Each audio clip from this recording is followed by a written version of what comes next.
ત્વમેવ સર્વમ મમ રંગદેવ.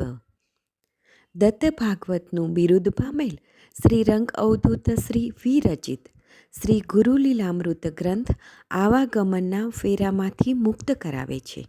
જાણે બ્રહ્મરસાસ્વાદે ભર્યો નર્યો ગ્રંથ સાધ્યંત.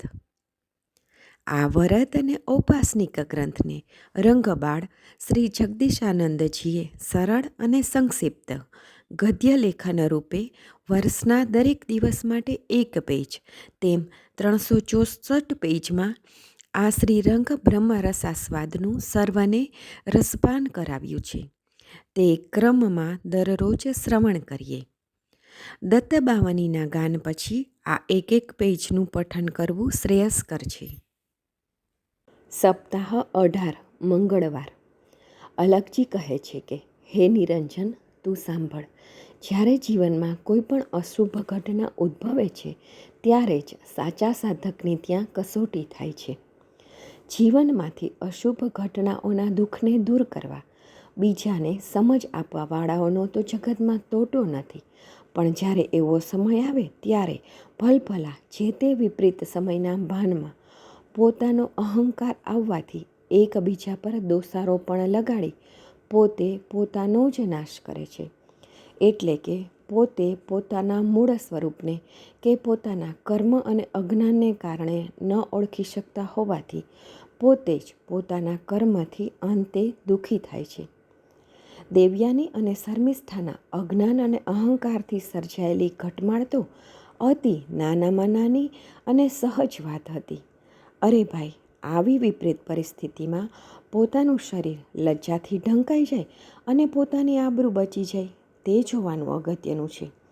કોણે કોના વસ્ત્ર પહેર્યા તે અગત્યનું નથી, અને બંને અતિ ગાઢ સખીઓ છે એટલે એવું નથી કે એકબીજાને ઓળખતા ન હોય કે એકબીજાને આવો પરસ્પરનો ગાઢ સંબંધ જ ન હોય.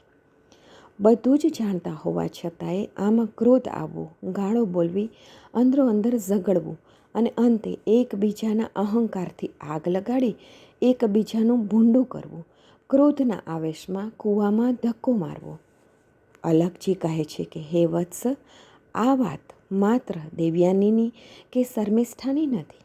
આવી ઘટના ભૂતકાળમાં બનેલી હતી, વર્તમાનમાં પણ થાય છે અને ભવિષ્યમાં પણ થતી રહેશે. જો તેમાંથી સમજુ જ્ઞાની સાધક જગતને લોક શીખ માટે દરેક જીવમાં રહેલી અહંકાર વૃત્તિને દૂર કરવા આ બંને સખીઓને નિમિત્ત કરીને અહીં સૌ જીવાત્માઓને જાગૃત કરવા સમજ બતાવવામાં આવી છે.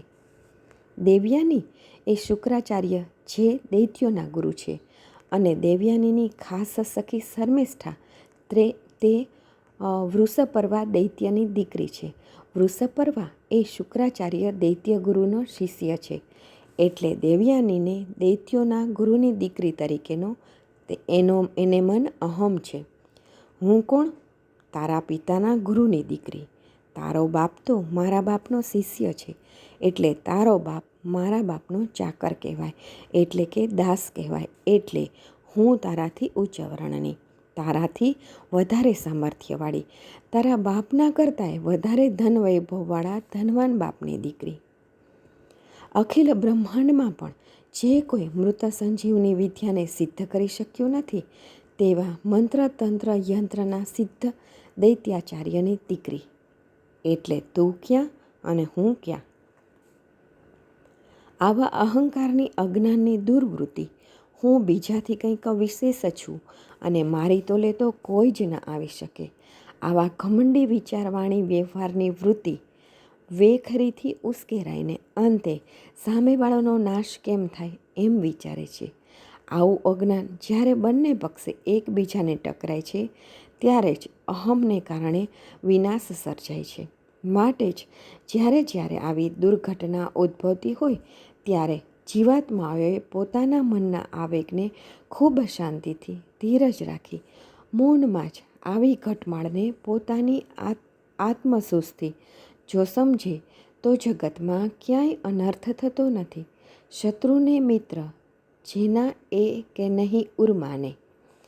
આ લખવું, બોલવું, સમજાવવું, કહેવું, કહેવડાવવું બહુ જ સરળ છે. પણ સ્થિતપ્રજ્ઞ થવું એ સ્વાધ્યાય અને સદ્ગુરુની કૃપા હોય તો જ. કાચબો જેમ અંગોને સમેટે તેમ જે વિષયો થકી સંકેલે ઇન્દ્રિય પૂર્ણ. આવી સહજ વાત જ્ઞાનગોષ્ઠીથી સમજાય તો જ આચરણમાં આવે. દુર્વર્તન મૂકી બધું કરવું સતસેવન, હર્ષ શોક ત્યજી સદા રહેવું પ્રસન્ન મન. શ્રી ગુરુ લીલામૃત અધ્યાય 9 દોહરો 105. અવધૂત ચિંતન શ્રી ગુરુદેવ દત્ત.